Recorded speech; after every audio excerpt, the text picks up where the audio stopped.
Okay. Good morning. We're here with Neal Rose, candidate for VCA Board of Directors.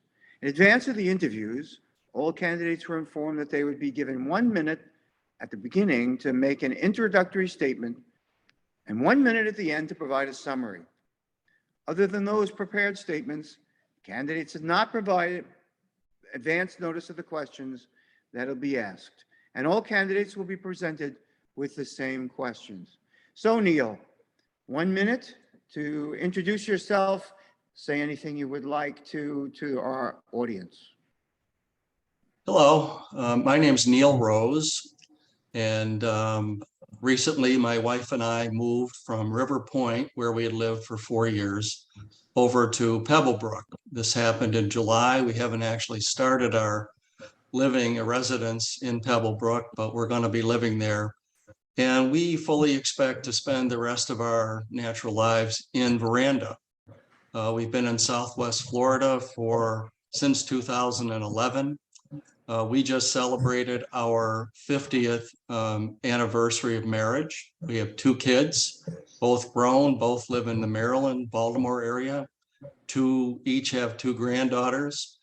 I spent my career as an attorney and in a part-time judicial capacity, and have spent a considerable amount of time in various volunteer capacities during the years. And we feel very strongly about Verandah. We are happy to be there. We have made many good friendships, and we care about the quality of life going forward for not just ourselves, but our neighbors. And so I think I have relevant experience. I have time because I'm retired, and I would like to serve on the VCA board to try and contribute to continuing to have Verandah a safe place to live, a friendly place to live, and a beautiful venue to spend our time.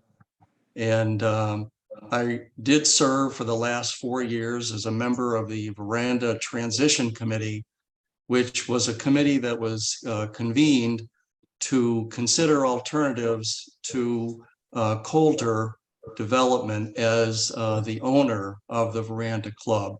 They opted not to do that, and the Transition Committee is pretty much deactivated now. And that's pretty much my background. Thank you. First question.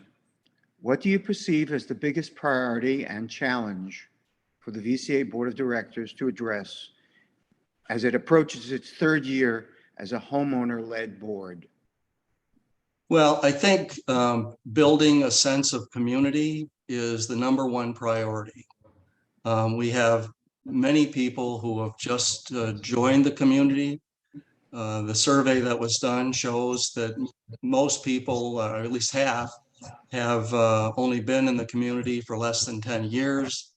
And a lot of people have never lived in a gated community where there are rules, there are covenants, and there's a lot of misunderstanding out there among especially new residents about the role of the Verandah Club versus the VCA.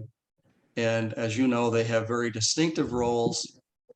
And I think that people need to understand when they move into a community such as Verandah, that everyone has to abide by the rules to the benefit of everyone who lives there.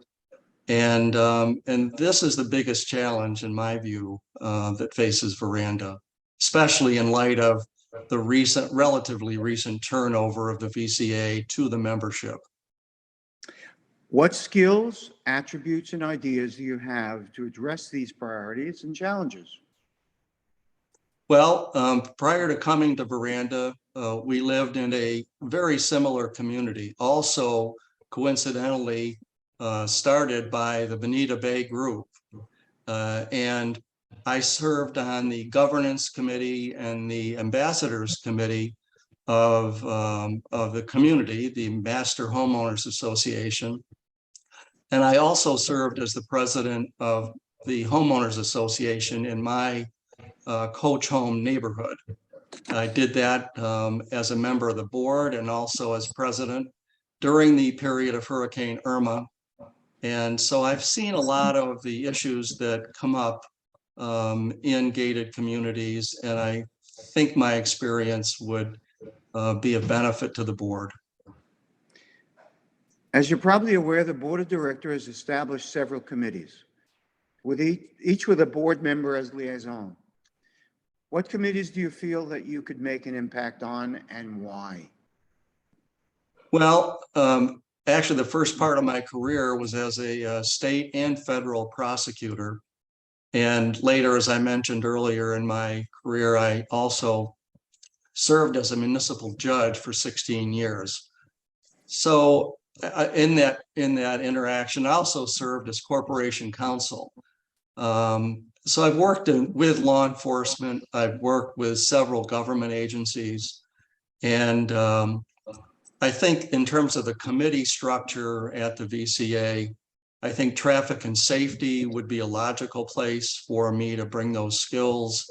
The covenants committee is another area where I have some interest and also I think some expertise. And these are challenging jobs because you have a growing community, and now around 1,600 homes. And it's not easy. It's a little bit like herding cats, I think, to get everybody committed to rules that they may find individually, unpleasant, but they are for the benefit of the entire community. What, in your opinion, is the most significant issue to address, and what do you advise should be done? Well, obviously the VCA has responsibility for infrastructure in Verandah, including obviously the landscaping. I think the maintenance of a reserve study and the continual updating of a reserve study, so we know with some certainty how much is it going to cost to replace these various parts of our infrastructure when we get down the road as things wear out. And we need to keep in mind that people aren't made of money, so we need to be prudent as we look at the reserve study and how much money we ask in the way of contribution each year from our members towards the ultimate cost of replacing these things that are going to wear out. Are you now, or have you ever been in non-compliance situation with any HOA? And if yes, how did you or will you come into compliance? Yeah, the answer is unequivocally no.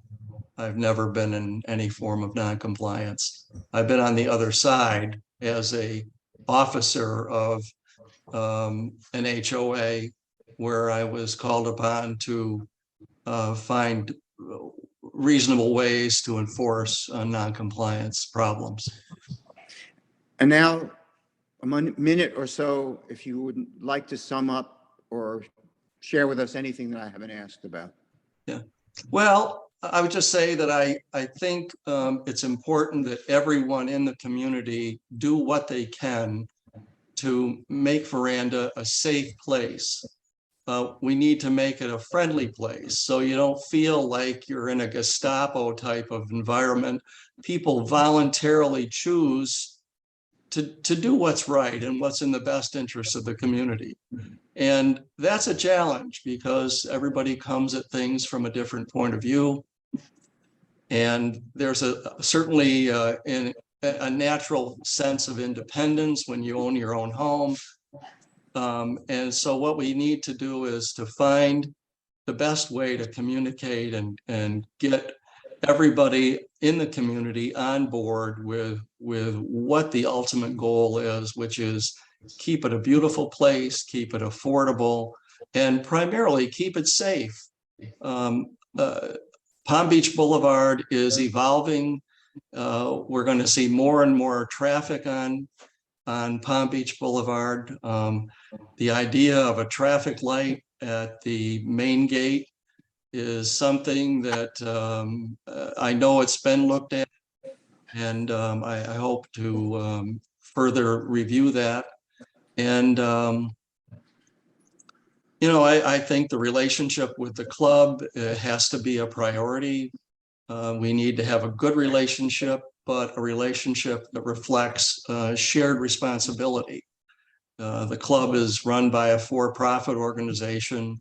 Obviously, it's in their interest to have a membership that's happy and satisfied, but and so the VCA needs to be in a good relationship with them. But we also need to hold their feet to the fire and make sure that they hold up their end of the bargain. So I hope people would feel free to reach out to me. My phone number and my email address will be in my community contact information when I'm on the board. And I'm not somebody who always thinks they're right. I'm somebody who can listen. I consider myself more of a receiver than a sender. And I look forward to working with the other board members to bring about a good outcome for the community. Thank you, Neal Rose.